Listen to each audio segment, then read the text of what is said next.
찬양은 아주 오래전부터 우리가 많이 불렀던 그런 찬양인데요. 그러면 이 노래를 처음 부른 사람은 누구일까? 이 노래를 처음 부른 사람은 누구일까요? 네? 네.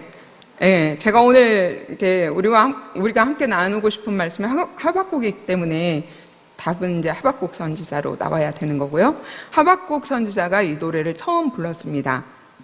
그리고 하박국 선지자는 이 하박국서 3장 19절에 보면 한번 PPT 보여주세요. 하박국 3장 19절의 마지막 부분에 보면 이 노래는 지휘하는 사람을 위하여 내 수금에 맞춘 것이다 이렇게 돼 있잖아요. 그래서 이 말씀을 근거로 하박국 선지자는 레위 사람으로 성전에서 아마 찬양을 불렀던 사람, 곧 찬양대원이었을 거다라고 보기도 해요. 그리고 하박국이 부른 이 노래는 나중에 유대인들이 곡조를 붙여서 공중예배 때 불렀다고 그렇게 하거든요. 그런데 하박국 선지자가 이렇게 무화과나무 잎이 마르고 감람나무에 열매가 없고 뭐 이렇게 노래를 하기까지는 오랫동안의 신앙적인 갈등과 고통이 있었던 것 같습니다. 그리고 이 하박국 선지자가 오랫동안 겪었던 그 신앙적인 갈등과 고통이 무엇이었는가 하면 이 땅에 악인들이 너무 득세하고 또 악인들이 의롭게 살려고 정직하게 살려고 하는 사람보다 더 잘 살고 더 잘 되는 것을 보면서 왜 악인들이 정직하게 살려고 하는 사람보다 더 잘 사는가, 더 잘 되는가, 이거에 대한 갈등. 그리고 또 하나는 이 땅에 강포와 폐역이 끊이지 않는데 왜 하나님은 그냥 내버려 두시는 건가? 분명히 하나님이 계신데 왜 하나님은 이 땅에 들끓고 있는 강포와 폐역함을 그대로 내버려 두시는가? 또 한 가지는 악인들 때문에 의인들이 고난을 받고 고통을 받고 그리고 또 악인들이 득세하면서 하나님의 율법의 권위가 없어지고 그리고 하나님의 법을 따라 사는 그런 사람들이 없어지면서 이렇게 이제 이 세상의 무질서한 가운데 이렇게 진행이 되는데 왜 하나님은 잠잠히만 계시는가? 이런 것들이 이제 하박국 선지자에게 다가온 고통이었어요. 신앙적인 갈등이었고. 그래서 하박국 선지자가 이 고통을 안고 이제 하나님 앞에 부르짖는데 그 부르짖는 내용이 오늘 우리가 함께 나누고 싶은 말씀인 거예요. 2절에 보면 하박국 1장 2절에 보면 여호와여 내가 부르짖어도 주께서 듣지 아니하시니 어느 때까지니까 내가 강포로 말미암아 외쳐도 주께서 구원하지 아니하십니다. 이렇게 먼저 기도했는데 이것을 원문 그대로 해석한 것을 보면 밑에 있는 여호와여 내가 오랫동안 부르짖어도 주께서 듣지 아니하시니 어느 때까지입니까? 내가 큰 소리로 주께 강포라고 외쳐도 주께서 구원하지 아니하십니다. 이렇게가 되는 거거든요. 그러니까 이 2절에 있는 하박국의 기도를 보면 정말 하박국이 오랫동안 하나님 앞에 부르짖어 기도했다라는 것을 알 수 있어요. 그런데 문제는 오랫동안 자기가 겪는 갈등과 고통에 대해서 오랫동안 하나님 앞에 부르짖으면서 강포라고 폐역이라고 외치면서 그 가운데 우리를 구원해달라고 부르짖었는데 사람들의 강포함은 바뀌지 않는 거예요.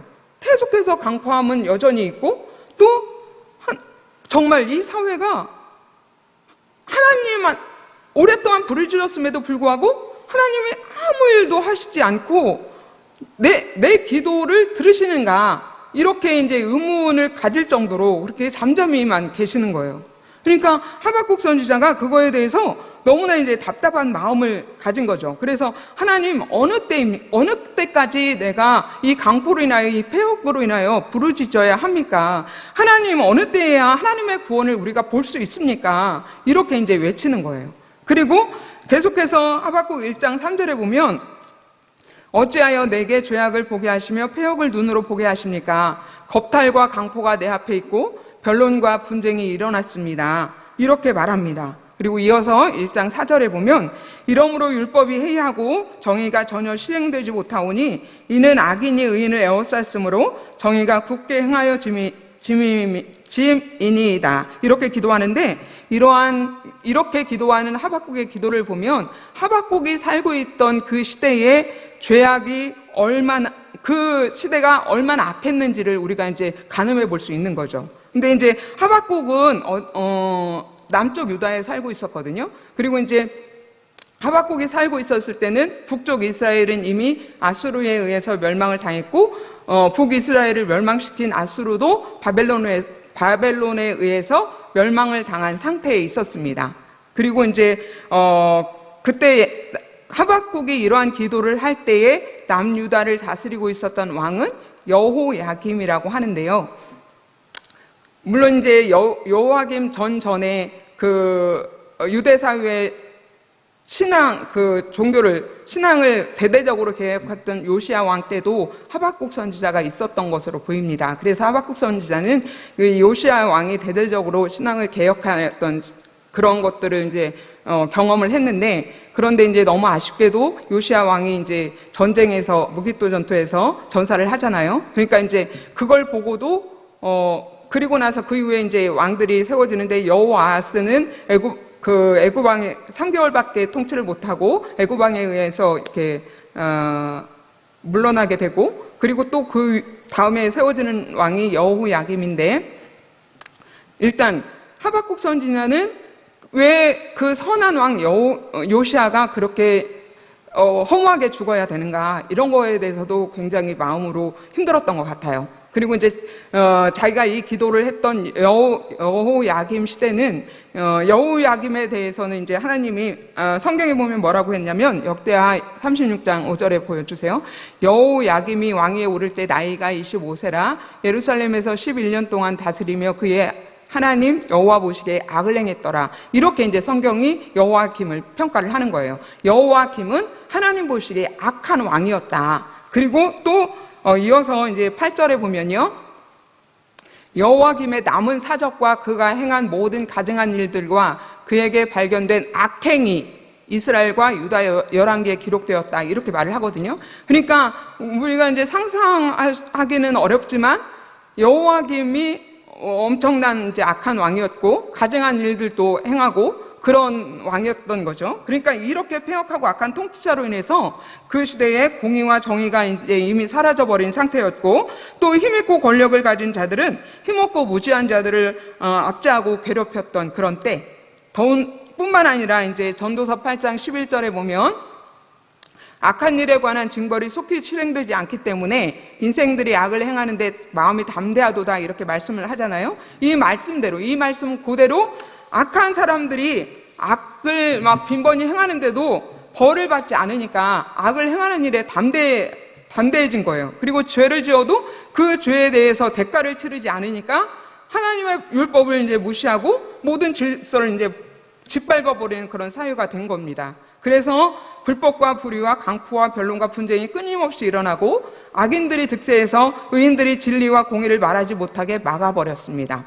그러니까 하박국이 지금 이 기도를 하던 그 당시는 마치 하나님이 없는 것처럼 보이는 시대, 하나님의 통치가 전혀 느껴지지 않은 시대, 그런 시대였다고 할 수 있죠. 그런 시대 속에서 하박국이 고통하고 있었던 거죠. 그렇다면 지금 우리가 살고 있는 우리 시대, 이 시대는 어떤가요? 어떻습니까? 우리가 지금 살고 있는 이 시대는 평안하고 공의와 정의가 잘 시행되고 있고, 법도 잘 지켜지고 있고, 질서도 잘 잡혀 있고, 그렇습니까? 예. 제가 예전에만 해도요, 그 어른들이, 사람들이 이렇게 폐륜을 저지르거나 불법을 저질렀다는 이런 소리들을 들을 때에 뭐라고 말씀하셨냐면, 말세가 왔어, 이렇게 말씀을 하셨거든요. 그리고 이제 조금 더 지나서 사람들이 이기적이고 사나워지고 막 자기밖에 모르고 막 이렇게 되니까 이제 그때는 뭐라고 했냐면, 말세 지말이다, 이렇게 말씀을 하셨어요. 그런데 지금은 그런 말조차 하지 않으세요. 언제부턴가 말세다, 말세 지말이다, 이런 말들이 전혀 들리지 않았어요. 여러분 들으셨나요? 저는 듣지를 못했어요. 왜 지금은 그런 말들이 딱 사라졌을까? 그리고 예전에는 그런 폐륜적인 행위들을 보고, 불법적인 행위들을 보고 사람들이 말세다, 말세지말이다라고 말했을까? 그것들을 곰곰이 생각해 보니까요, 예전에는 사람들이 그래도 사회에 대해서 굉장한 관심을 가지고 있었어요. 이 사회가 어떻게 돌아가는지, 이 사회에 어떤 악한 일들이 있는지, 왜 이 사회에 잘못되는 것들, 이런 것들에 대해서 굉장히 관심을 가지고 있었어요. 그래서 아유 말세다 찌찌찌 하면서 그런 것들에 대해서 조금 목소리를 내고 이랬었어요. 그런데 이제 지금은 사회가 어떻게 돌아가든지 나만 아니면 괜찮다라고 하는 그런 의식들이 우리들에게 꽉 차 있어요. 그래서 내 옆에서 어떠한 일들이 벌어져도 거기에 전혀 개의치 않아요. 그리고 아예 사회에서 벌어지는 일들에 대해서 사람들이 눈을 감고 귀를 막아버렸어요. 그리고 사람들이 이 사회에 대해서 눈을 감고 귀를 막게 해버리는데 사용되는 좋은 도구가 뭐냐면 스마트폰이에요. 여러분들이 지하철을 타고 가시다 보면 모두 다 스마트폰을 보느라고 고개를 숙이고 계세요. 앞에 할머니가 정말 너무 힘들게 서 있는데도 젊은 사람이 이어폰 끼고 스마트폰을 보느라고 앞에 있는 그분을 못 보세요. 예. 옆에서 어떤 일이 벌어져도 관심이 없어요. 제가 이제 먼 거리를 지하철을 타고 왔는데요. 요즘에 가끔 보는 게 뭐냐면, 동성애에 대해서 우리나라가 이제 허용적인 분위기가 되다 보니까 동성애자들이 자기들의 그런 것들을 표현하는데 전혀 막 부끄러워하거나 이런 게 없는 것 같아요. 그래서 전철을 타고 가는데 제 앞에 그 동성애자로 보이는 여성 2명이 있었어요. 근데 이제 동성애자들은 눈에 띄더라고요. 왜냐하면 너무 티나게 행동을 해요. 진짜 그냥 여자친구로서는 하지 못할 그런 행동들을 막 하거든요. 막 이렇게 만지고 막 이렇게 하고. 그래서 저는 그게 너무 솔직히 놀랐어요. 그렇게 하는 것에 막 너무나 막 구역질도 안 하고 그랬는데 그 주변에 있는 사람들은 전혀 개의치 않아요. 그런 거에 대해서 전혀 시선조차 돌리지 않아요. 저만 계속해서 보는데 그 사람들과 제가 눈이 마주쳤는데도 그 당사자들은 부끄러워하지 않아요. 그냥 자기 일들을 계속 하는 거예요. 그러니까 우리가 이 사회에서 벌어지는 그런 악들에 대해서, 불법들에 대해서 다들 눈을 감고 귀를 막아버렸어요. 그러니까 우리 사회에 불법과 불의와 이런 것들이 더 많이 횡행하는 거예요. 나한테 관계되는 일이라고 하면 어떻게든지 내가 그것들을 파고 들어가는데 나랑 상관없는 일은 파고 들어가려고를 하지 않아요. 그러니까 우리 사회 또한 공의와 정의가 사라진 지 오래됐고, 또 분명히 죄를 지은 죄인인데, 그래서 죄에 대한 대가를 받아야 되는데 돈으로 그것들을 다 해결해 버려요. 그래서 죄인인데 죄가 없는 사람이 돼요.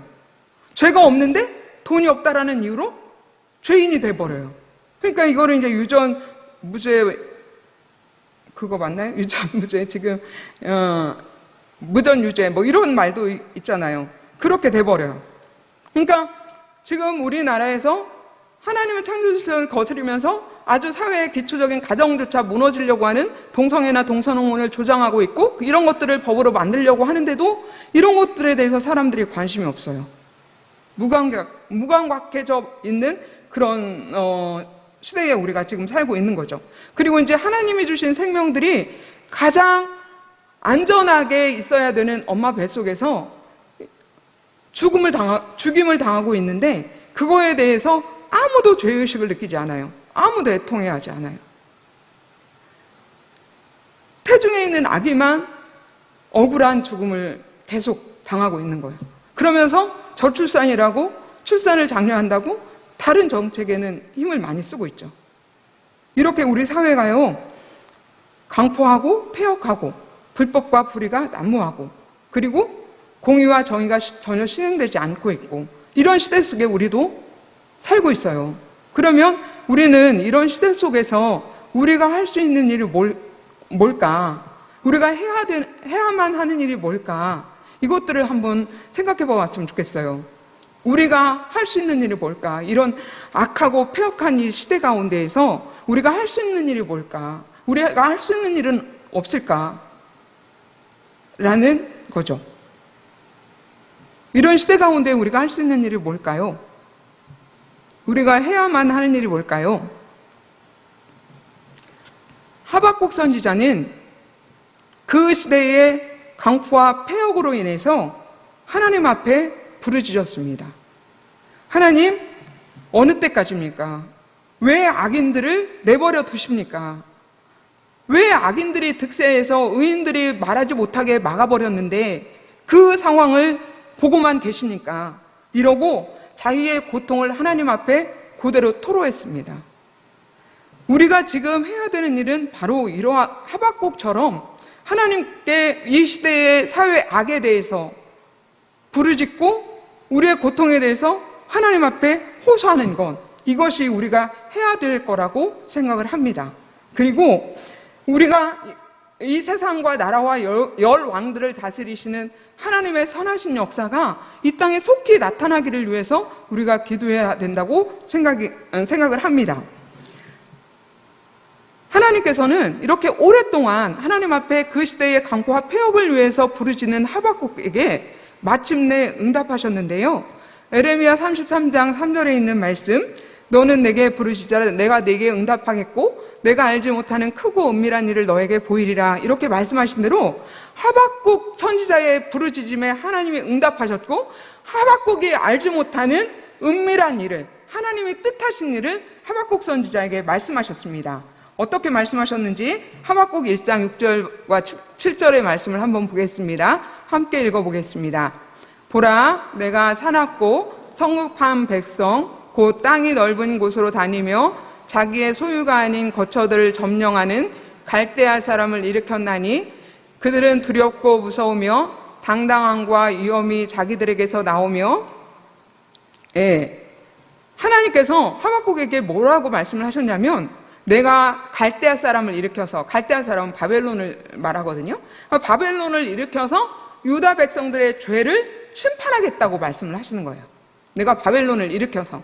근데 그 바벨론 사람들은 사납고 무섭고 잔인하고 빠르고 자기 힘을 자기 신호로 삼는 그런 나라다, 이렇게까지 설명을 하면서 그런 백성들을 들어서 내가 유다를 심판할 것이다, 이렇게 대답을 하셨거든요. 근데 하박국은 이 하나님의 대답을 듣고 응답을 듣고 바벨론을 통해서 유다 백성들을 심판하신다라는 말씀이 이해가 되지를 않는 거예요. 왜냐하면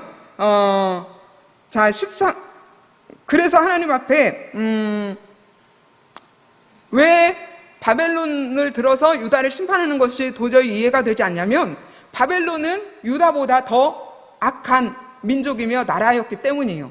어떻게 유다보다 더 악한 나라가 덜 악한 나라를 심판할 수 있느냐라는 거죠. 어떻게 벌을 할 수 있느냐라는 거죠. 그래서 하박국서 1장 13절에 보면, 주께서는 눈이 정결하심으로 악을 참아보지 못하시며 폐역을 참아보지 못하시거늘 어찌하여 거짓된 자들을 방관하시며 악인이 자기보다 의로운 사람을 삼키는데도 잠잠하십니까? 이게 이제 바벨론이 왜 유다를 삼키는데 그것을 허용하십니까? 라는 거예요. 그리고 17절에 보면 그가 그물을 떨고는, 그가는 여기서 이제 바벨론을 가리키는데요. 바벨론이 그물을 떨고는 계속하여 여러 나라를 무자비하게 멸망시키는 것이 옳습니까? 이렇게 하나님 앞에 반문을 합니다. 그리고 이거에 대해서 과연 하나님이 뭐라고 대답하실지 자기는 이제 파수하는 곳에 서서 하나님의 응답을 기다립니다. 하나님이 그러면 과연 하박국 선지자에게 뭐라고 대답을 하셨을까요?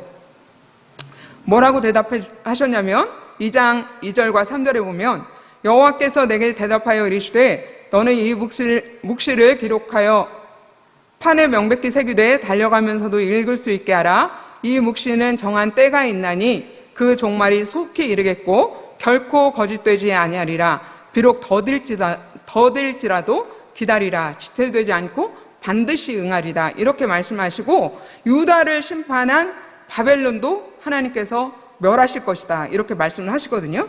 그러니까 하나님께서 이제 그 악을 행한 유다나 유다를 심판하는 도구로 사용했던 바벨론도 반드시 그 죄에 대해서 심판하시겠다라고 이렇게 말씀을 하시는 거예요. 그러나 하나님이 바벨론을 들어 유다를 이렇게 심판을 하시는 것은 유다 백성들을 완전히 멸망시키기 위해서가 아니라 그 몽둥이를 통해서 유다 백성들은 돌이켜 회복할 수 있게 하시고, 바벨론은 하나님의 백성들을 하나님이 허용하신 것보다 더 많이 아프게 했기 때문에 그 백성들은 그에 대한 대가를 반드시 치르게 하겠다라고 이렇게 말씀하신 거예요. 그러니까 기다리라는 거죠. 비록 더딜지라도. 그러니까 하박국이 우리가 생각하기에는 그 종말이, 그 심판의 때가 더디지만, 그 심판의 때가 우리에게는 더디지만 하나님께는 더딘 게 아니거든요. 근데 하나님이 하박국 선지자 편에서 말씀하시는 거예요. 하박국아, 비록 더딜지라도, 더디게 느껴질지라도 기다려라. 지체되지 않고 반드시 내가 말한 것이 이루어질 거다. 이렇게 말씀을 하시는 거예요. 그리고는 하나님께서 의인은 그의 믿음으로 말미암아 살리라. 이렇게 말씀하셨거든요. 의인은 그의 믿음으로 말미암아 살아야 한다. 살 것이다. 이렇게 말씀하셨는데요. 여기서 믿음이라고 하는 이 단어를 성실이나 신실함으로도 번역을 할 수 있다고 그래요. 그러니까 의인은 하나님의 성실하심, 하나님의 신실하심으로 살 것이다. 의인은 하나님의 성실함 때문에 구원을 받을 것이다. 이런 말이 되는 거거든요. 그러니까 의인은 믿음으로 살아야 된다. 의인은 하나님의 성실함으로 살게 될 것이다. 구원을 받을 것이다. 이게 둘 다가 다 되는 거예요. 그러니까 하나님과 하나님을 믿는 사람들은 어떤 상황 속에서도 전능하신 하나님이 계시고, 하나님은 또 선하심을 믿고, 또 하나님의 구원의 하나님이신 것을 믿음으로 살아야 된다라고, 그런 하나님이 어떤 상황 속에서도 계시다라는 것을 믿음으로 살아야 된다고 이렇게 말씀하시는 거예요. 그래서 3장에 보면 하박국 선지자가 다시 하나님 앞에 기도하면서 노래를 하는데요. 하박국 3장 16절에 보면, 자, 내가 들었으므로, 무엇을 들었냐면 하나님의 심판을 들었으므로 내 창자가 흔들렸고 그 목소리로 말미암아 내 입술이 떨렸도다. 무리가 우리를 치러 올라오는 환난 날을 내가 기다림으로 썩이는 것이 내 뼈에 들어왔으며 내 몸은 내 처소에서 떨리는도다. 이렇게 말을 해요. 그러니까 하나님으로부터 엄청난 심판의 말씀을 들었기 때문에 그 심판을 생각할 때에 너무 떨리는 거예요. 두렵고. 하지만 그래서 우리 심판날에 우리가 환난을 당할 거지만 17절 18절에 보면, 그래서 비록 무화과 나무가 무성하지 못하며 포도나무 열매가 없으며 감람나무에 소출이 없으며 밭에 먹을 것이 없으며 우리의 양이 없으며 외양간에 소가 없을지라도 나는 여호와로 말미암아 즐거워하며 나의 구원의 하나님으로 말미암아 기뻐할 거다. 이렇게 말을 하는 거예요. 그러니까 환난으로 인해서 먹을 것이 없어지고, 환난으로 인해서 우리 외양간에 있는 소나 양들이 다 약탈당하고 빼앗기고 없어질지라도, 그래서 나에게 남은 재산이 하나도 없을지라도 나는 하나님 때문에 즐거워할 거다. 나의 구원의 하나님으로 말미암아 나는 기뻐할 거다. 하나님은 나의 힘이시다. 이렇게 찬송을 하는 거예요. 그러니까 하나도 상황은 달라지지 않았는데 하나님이 하실 일, 하나님의 뜻을 깨닫게 되니까 그 상황 속에 하나님이 분명히 역사하시고 섭리하고 계신다라는 게 이제 믿어지는 거예요. 그리고 그 하나님만이 우리의 구원이시고 힘이시고 소망이시다라는 것을 알게 된 거예요. 그러니까 내가 먹을 것이 없고 재산이 없고 내게 남은 것이 하나도 없고 환난으로 인하여 고통과 고난이 계속될 것이지만 하나님이 계신 것 그 하나만으로 나는 즐거워하겠다. 구원의 하나님으로 인하여 나는 기뻐할 거다. 이렇게 이제 고백을 하는 거거든요. 이런 하박국의 이런 노래가 오늘 우리의 노래가 되었으면 좋겠어요. 우리가 지금 처한 상황들이 어떠하든지, 얼마나 비참하며 얼마나 고통스러우며 얼마나 어렵든지, 정말 우리 집에 다음 달에 해결해야 되는 그 경제적인 일들, 이런 것들이 꽉꽉 막혀 있을지라도, 그래도 우리 가운데에 전능하신 하나님이 계시다라는 거, 선하신 하나님이 계시다라는 거, 그 믿음으로 우리가 닥치는 이 어려운 상황들을 잘 견딜 수 있기를 바랍니다. 그리고 하나님만이 우리의 힘과 소망이고 우리의 능력이고 우리의 구원이시다라는 것을 믿음으로 사시기를 바랍니다. 의인은 그의 믿음으로 말미암아 살 거다. 우리가 믿음으로 하나님만을 꼭 붙들고, 하나님이 계시기 때문에 나는 좋습니다. 하나님이 계시기 때문에 나는 오늘 또 견딜 수 있습니다. 이렇게 고백하면서 살아가는 우리 모두가 되었으면 좋겠습니다.